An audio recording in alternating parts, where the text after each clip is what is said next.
But here we are again, as promised, everyone, with Mick Gooden just following up with some the extra flow on Q&A from the other night, where Mick joined us for MaiaGrazing's series on grazing innovation.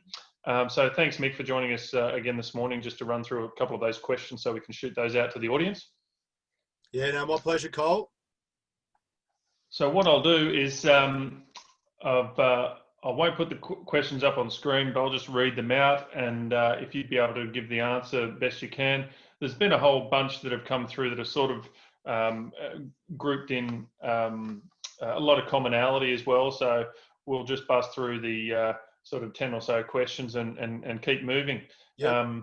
Some of them are related to the talk, others are a little bit unrelated, but very much interested in your opinion, given all the work that you do with Old Man Creek, but also the extension work you do with LLS and through the Landcare network. Yep. So you're going to have some good insights. No worries, let's get going. First one was, Mick, what would you do to increase productivity of land covered with small stone and rock? Rainfall about the same as yours, give or take. That's from Audra in Australia. Yeah. Like all this thing, I don't profess to be an expert at all, but my number one thing about that is ground cover, I suppose. It's the basis of all problems, basically, like weed issues, nutrient cycling, gully erosion, all that type of thing. Production is ground cover. So my advice would be to manage that land to increase your ground cover.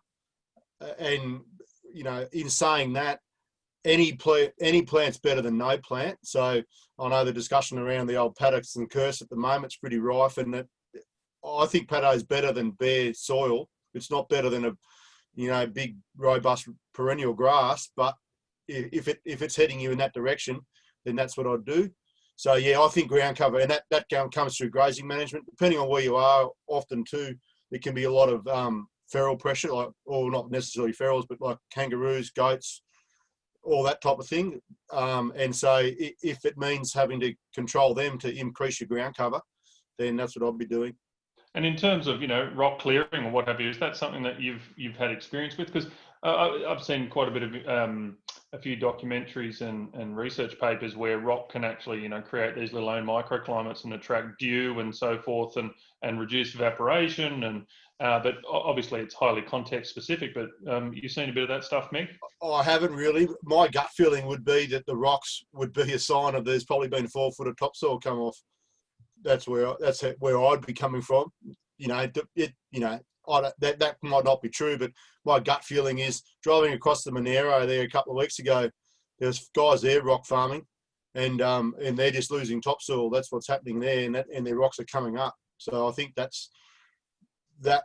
I'm not saying that this is what's happening in that instance, but I would assume that could be a possibility. So that's where your ground cover. You've got to get your ground cover on, start building soil again, and then that'll all start falling into place.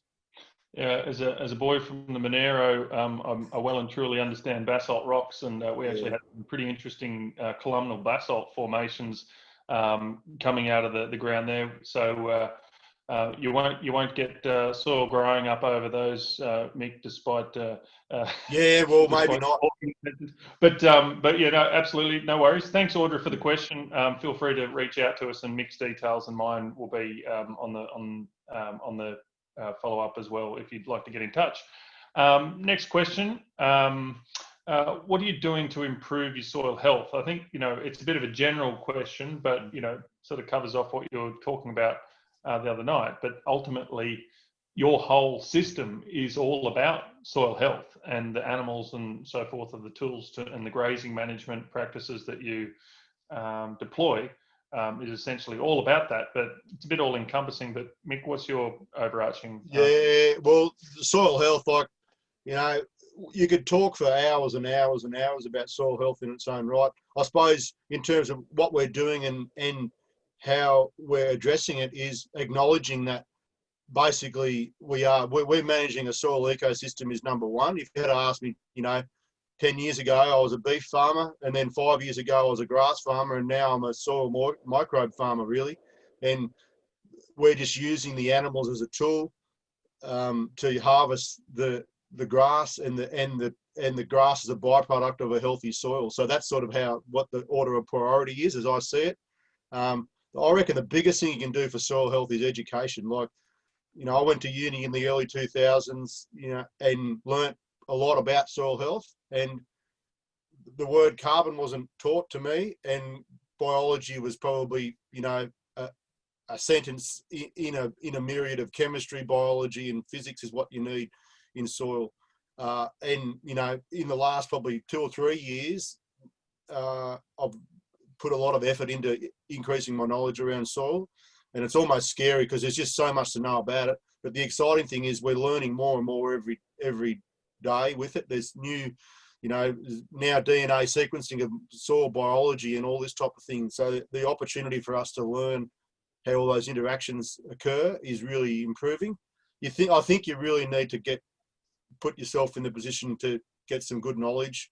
There's great people out there, like right here in the Riverina, there's a guy, David Hardwick in Albury. He's great, Soil, Land, Food. But then the obvious ones, sort of Nicole Masters or Joel Williams, Christine Jones, all these people, Cole Sites, heaps of different people out there who know a lot more than I certainly do about soil health. And you've just got to. And what did you study, Mick, and where was that? Oh, so I did rural business management at Marcus Oldham in 2001, 2, and 3. Yeah. And 2002, at Marcus Oldham, you have what's called a mid-year. So I worked on a property in 2002, and it was a really interesting place. It was just about 10k south of Hamilton in the Western District. Yeah. And it was the land of milk and honey down there. I'd never seen so much grass. This guy, Simon Gubbins, he ran 10,000 crossbred ewes, 600 Angus cows, and I'd just never seen livestock like it. And he was rotationally grazing then, but on a 35-day recovery, massive amounts of phosphorus, massive amounts of nitrogen. Really interesting farm to work on, and it gave me a real appreciation of growing grass. But even then, that was 20 years ago. We're having lots of metabolic issues with animal performance. Growing lots of feed, but just not growing good quality feed either, I don't think. Like, he was really pushing the stocking rate barrier. He'd cut a lot of silage, in the springtime, would feed it back out in the autumn and all this type of thing. Very high input. But also the other thing too, quite a very profitable farm. Like, we, as part of Marcus Oldham, we have to do case studies on the property, and we have to implement, you have to benchmark what the current business is up to and rank the enterprises, and then you have to offer a change to how you'd improve the profitability of the business for over a 5-year period. And that was a really interesting exercise to do on a place that was, technically humming along. But I learned a lot out of that year. But in some ways, that probably, when the opportunity and my knowledge got into this space about doing very similar principles, but working with the biology and the soil and the animals as a tool, it all sort of fell into place a lot more. Than that system was still we were really trying to push things along a lot more than what I was comfortable in doing. Yeah, I mean, very finely tuned machine, as is what you're doing. They're just effectively coming at it from a different view. Yeah, we're running our business a lot different to that though, where the pressure's not on. We don't have the overheads, and we're not generating the return like that business was either. But like all these things, that's not our goal either. So we're not. I mean, we want to make a reasonable return, but we're not trying to get double-digit returns out of our business. I don't want to take that level of risk, and I'm not prepared to push it that much. Next one. This is sort of pasture related, etc., and grass related. What value do you place on the native grasses in the system? From a diversity perspective in relation to your rainfall and that context.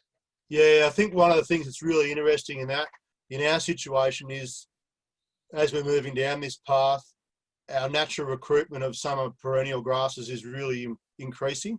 So that tells me that that ecosystem would have had probably more summer dominant grasses in there, 150, 200 years ago. And so we're happy. We're creating the conditions for those to come in, but I actually think at the moment we're heading to this stage where we get a large amount of winter annuals, sort of annual ryegrass, fair bit of clover, in growing, and then they sort of shut down, and then the summer grasses come in, or they reactivate, and if we get that summer rain, which we sort of have been getting, then we get that pretty good summer growth. The quality of the grass is probably isn't as good, like palatability wise, but we don't need the quality of feed at that time of year. With our cattle operation, we're sort of weaning in early January, February, dry cows right through until basically we don't need feed quality until August again, and we only really need good quality feed from sort of August to November to really, get cows to lactate and put on a bit of condition. We can run everything else pretty hard. If we do have some better quality feed through the winter time, then, like a year like this, we put on some adjustment or some trade stock to come through and put on some weight in that period of time. Yeah. So in terms of, and how has that sort of native grass mix or what have you changed in the last sort of 20 years or so? Oh, it's just your management. It's just come in. We've created the conditions for it, basically, and it's just blowing it up. Our southern boundary is the Sturt Highway, and it's an old stock route, and there's a 2-chain wide verge on the highway, and there's a lot of grass, native grass along there, and it's interesting because if you look at like the grazing pattern of a stock route would have been a mob coming through every month or month and a half traditionally, and so that's almost a bit of a blueprint for a medium to short recovery period for a grazing plan. You get a mob of 700 cows come walking through for a day, take the top out of all the grass, and then there's a rest for another 60 days. And then the next mob comes along. And so that's what would have happened for the last 30 or 40 years. Like there used to be, there was 2 million sheep that used to come off the Hay Plains and go to the snow leases all through the, 30s, 40s and 50s. And they all used to walk past the front of our place, a lot of them. So that stock route was a traditional, probably not by design, but almost a rotational grazing sort of area. And a lot of that grass has made its way onto our place, and we've created the conditions or provided the conditions through our long recovery period for those grasses to germinate. And we're loving it. Like they go dormant in the winter time. Our ryegrass comes in, grows, and then, this time of year now, just the other day, you can see those grasses starting to liven up. And if we get any type of rain and in the warm conditions, then they'll grow again. And they're predominantly your native. Yeah, some are natives. And what that does is that we have a lot of dry feed. That's that annual ryegrass and clover dry feed that will dry down now. But with the mix of summer grasses in that sward, you're getting enough protein in the pasture through the summertime to keep that rumen functioning really well. Yeah. So we're observing dung scores regularly, and we don't have to put out a lot of urea-based protein to keep that, for that bypass protein to keep the bugs in the rumen functioning, because we've got just enough, often just enough green grass in that pasture sward. So you're doing a few things. I mean, you're creating the conditions. You've got a seed bank, literally over the fence with this huge corridor where you're getting seed come in. It's occurring, and then you're managing. Obviously your bulk or your dry matter with your graze planning and your allocation of feed to animals and managing time essentially really well. But then I guess your enterprises or your production model is geared towards being able to take advantage of when you've got high nutritional value, but then you can work the way through the rest of the year with a lower nutritional value based on your business model. So that's where how much is that sort of really deliberately designed because you're a clever guy, or has this just sort of worked out? Or it has. Like, I mean, I think I'm a big believer of diversity of animals as well, like running sheep and cattle, and probably different classes of sheep and cattle. Some, if you got some trade steers that you want to put on a kilo a day, like on our place, we can do that in the winter time pretty well because we don't get too cold. We grow grass through the winter, like as opposed to sort of the eastern Riverina and certainly up into the Monero, where, you know, we're 70 k's west of Wagga, so it doesn't get ridiculously cold and our feed quality is pretty good. But like from a pure cow perspective, like they only need pretty good feed just for that lactation period, you know, probably late spring, which we tend to have. Even last year, like we hadn't very little grass, but our feed quality was actually really good. And we probably just did have enough. And then by the time we made the tough decision to confinement feed, and we were just feeding, you know, barley straw, which was 10% energy and 12% energy, 10% protein. And like it was basically one level up from cardboard, but our cows maintained on that. We were giving them 10 kilos a day. And, you know, it was a real test for us from our breeding objective to say, well, we want to be running this efficient cow and they have to be able to handle it in those conditions. And like to their credit, they did. That's all they had and they did it. Like they lost a little bit of condition in there, but we were happy for them to do that because, you know, a cow at that time of year, you know, Christmas to Easter for us was they're already back in calf and they've got a calf. They're not lactating, they're just a dry animal. And they had a bit of condition on them, so they're pretty bulletproof at that time of year. Yeah, so I mean, you've structured your, you know, obviously your enterprises and making those active decisions on you know, joining times and those sorts of things to take advantage. So there are plenty of things you can actively do and are actively doing to manage that.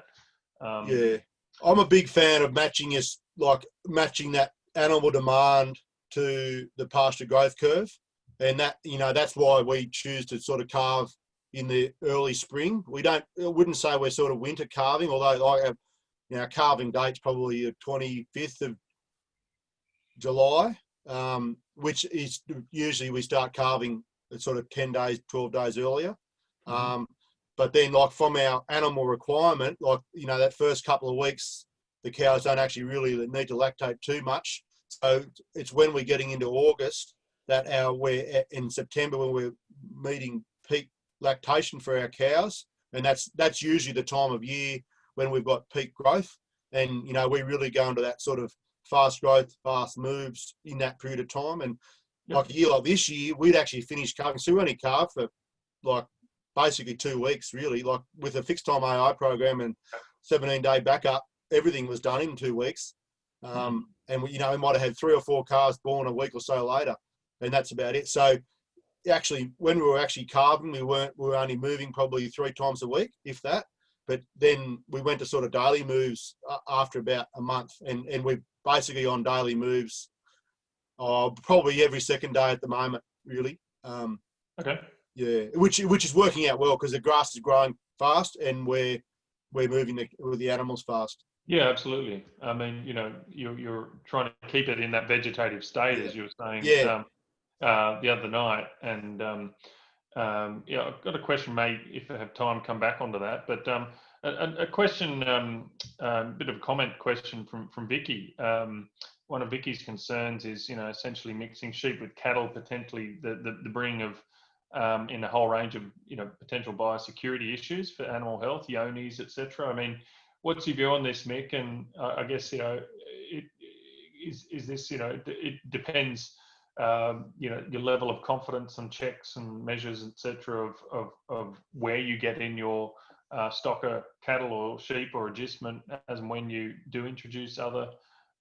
Yeah, it is a consideration, I suppose. For me, we're we're a JBAS 7, like we've tested for yonis within our cow herd, such. So we're confident there that we don't have it. And you know, as a sea stock producer, we want to, you know, be quite rigorous in that. Yeah.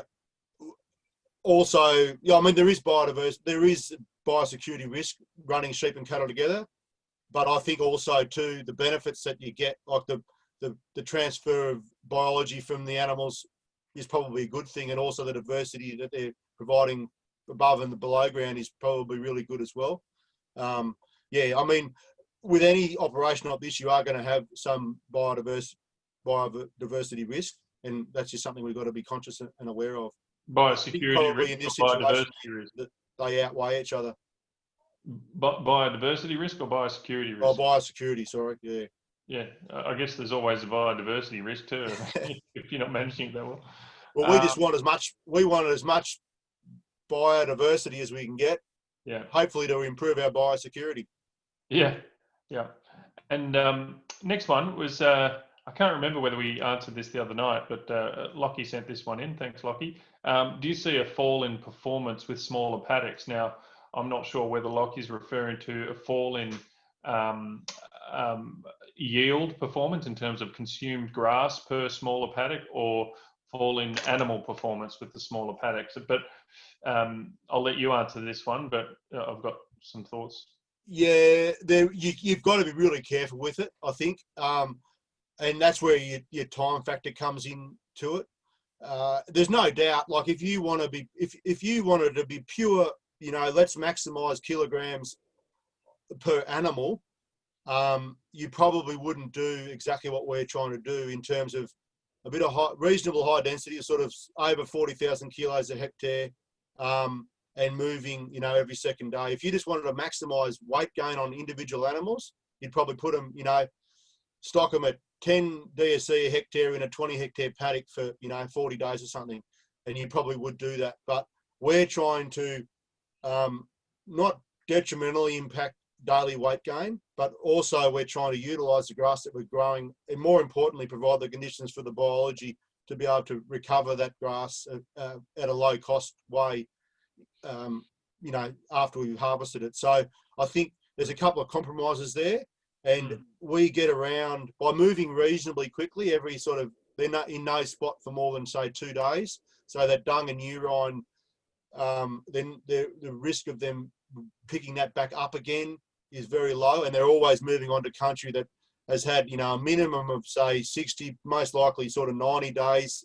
We're coming to the stage now where we're going to get out to 150 to 180 day recovery. So quite a long period of time. So they're really coming back onto that fresh country. If we went down the path of saying, let's go to weekly moves instead of every second day, every third day, I think you could probably run into some troubles there, because the animals are going to be around for a lot longer in that period with their dung and urine around. And also they're really going to start having that second bite of the plant, and your plant production will suffer as well. So I think it's something you've got to be mindful of, and you could really bugger it up if you didn't keep an eye on it. And we are monitoring what's going on, especially from our trade stock perspective. We weigh everything in and out, and a couple of times, probably monthly, if not more than that, through that winter, early spring period. So we're keeping a pretty good eye on what's going on. I guess as Jim Garish puts it, to a lot of questions, it depends. And in terms of, I think you've provided a great amount of insight of the sort of variabilities, the things, the pros, the cons, etc. But something with animal performance and weight gain, what is really interesting when, you hear people's, what's their average weight gains and so forth, kilo and a half a day, or whatever it is. It's like, well, is that divided by 365 days, or is that divided by, the month that you're actually really stacking that on? So I think that's a real measure of animal performance, when you can actually divide that by the whole. Yeah, it is interesting that, Cole, that conversation was had on a KLR mastermind call just the other day, and it's like everyone goes and buys 250 kilo weaners, and they all put on a kilo a day, if not a kilo and a half. But for some reason, we don't all sell 450 kilo steers into the feedlot in the first week of September. And if we were putting on that weight gain, well, then that's what the outcome would be. But that's not what happens. So obviously, someone mustn't be doing it. But it's like, we sort of work on about 0.6, 0.7 as an average through the winter time. And, certainly from our bull perspective, we don't actually want them growing at a kilo a day for long, because we want them to develop. We want them to grow reasonably slowly, so they actually grow into their frame, so we don't have these issues later on with structure and, too heavy and all this type of thing. We sort of try and hold them back, and we use our grazing management to do that. Yeah. Only got about 8 more minutes to get through these next few questions. So I'll keep ripping on. Next one was from Nihat really appreciates the call. Sorry, the webinar the other night, Mick, found it really interesting.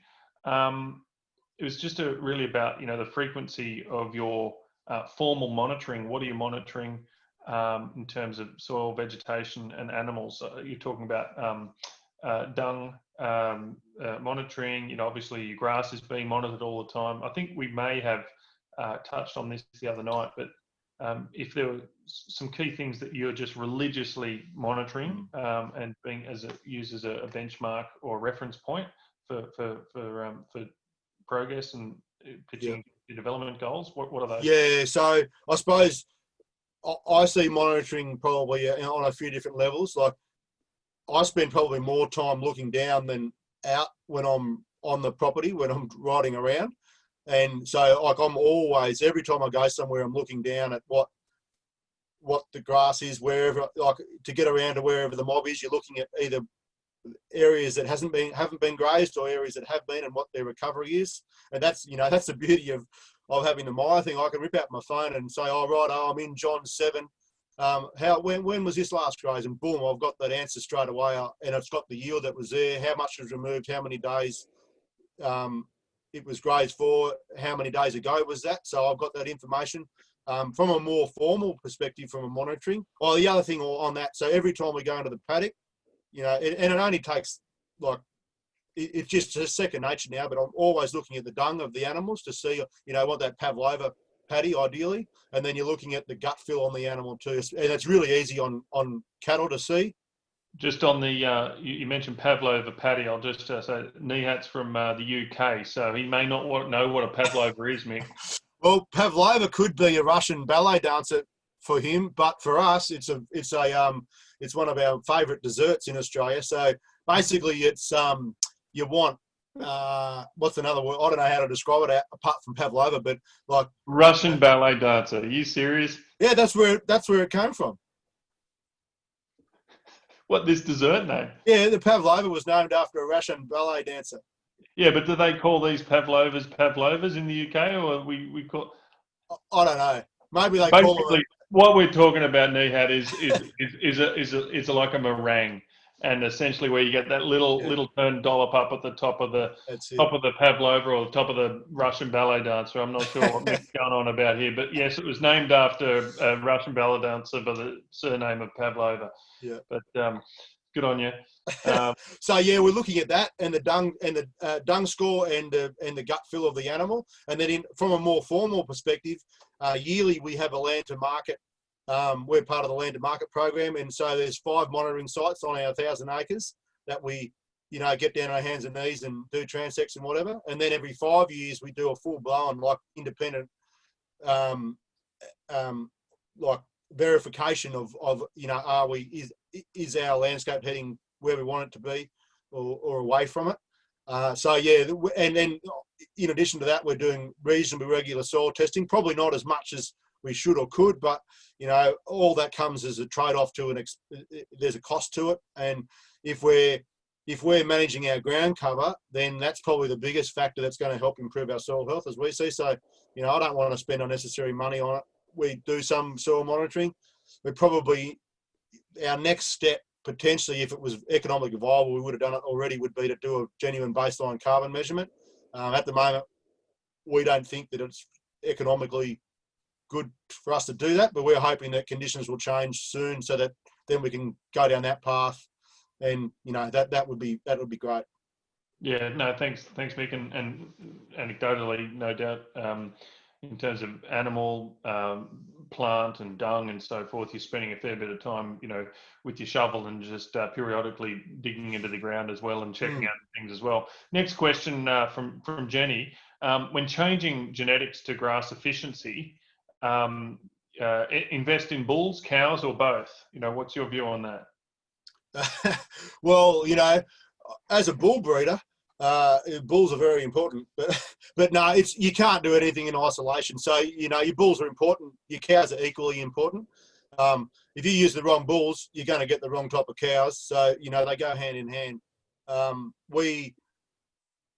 There's an element of genetics which is really important, but also there's a big element of management, and so you can have a genetically superior cow for a grazing operation and not put it in those conditions, and it won't perform, and vice versa. So we want to try and marry both things together. And why we're using cattle as a tool is, once again, is like getting back to this soil health thing, is we're looking after the soil as our number one game, and we're using the cows as a tool to do that.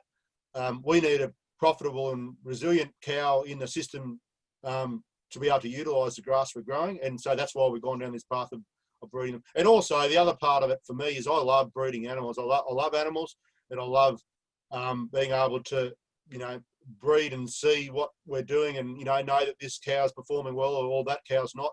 And so there's no crime in having a lot of enjoyment when you're running a business. And so for us, we decided, look, this is something we want to do. I'm quite passionate about it. I really enjoy it. And so, is it the most profitable enterprise that we could be running?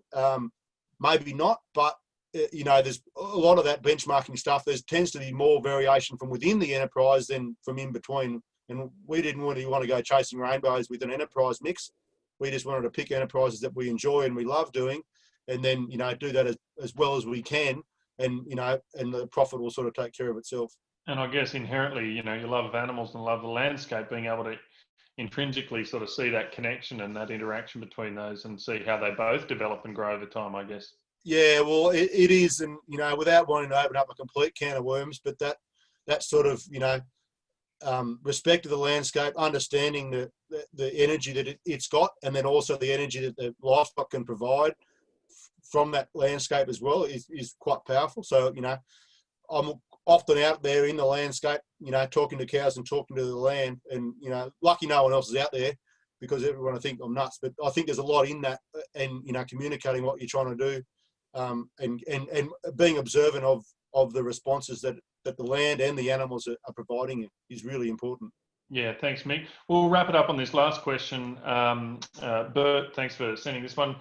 He's just asking, in MaiaGrazing, is there room for plant recovery monitoring? Well, in terms of individual plant recovery, that's pretty open definition there, I guess. But there's plenty of opportunity for you to be able to make the observations in terms of your feed availability, dry matter going into a graze, coming out of a graze, seeing what your recovery has resulted in terms of your biomass. More than happy to actually take you through that in some detail if you'd like to get in touch with us, because there's a whole bunch of different ways in which people use MaiaGrazing to record such things. And as a consequence of just recording what you do, the cows are also telling you how much they're consuming as well. So that's a big part of the monitoring. But Mick, what's your view on that? And then we'll move on, and all our details will be on the bottom of the screen. So if you want to get in touch with us, MaiaGrazing, and run through a little bit of a discovery session, or get in touch with Mick, more than welcome. Yeah, the thing I would add to that, Cole, is that time is the biggest factor in terms of, is a plant fully recovered? But that, like all these things, it's not just straight out time. That depends on the type of plant at the time of year that it's recovered, and then the severity of the grazing beforehand. Probably there's a few things in there. Nothing beats getting out on your hands and knees and actually pulling the plant out and seeing, is that leaf, if it's a ryegrass plant, if that fourth leaf is coming off as a dead leaf, then the plant's fully recovered. And if it's not, well, it's not. And so you've just got to get out on your hands and knees and have a look, I reckon. And then, when you've done that, when you've had a look on your hands and knees, then you whip out your phone and you say, oh, this has been 45 days since it was last recovered, or it's been 120 days. Well, then, that's when you make a decision on, well, is that plant fully recovered? How long is the recovery period that we're going to expect? Yeah, and I've seen, people, they might take a photo and then they can actually load that against that pasture observation at that moment in MaiaGrazing. There's loads of different ways we can record it. Can, in terms of be flexible, but it's all about context, right? So there's not one way to skin a cat, and there's not one way to use MaiaGrazing successfully to do something like that, or elsewise. Mick, we'll let everyone get on their merry way. Thanks everyone for joining us. We hope you enjoyed the session, and thanks for running the follow-up questions with us, Mick. Much appreciated, and we'll see you down in Wagga tomorrow night. See ya.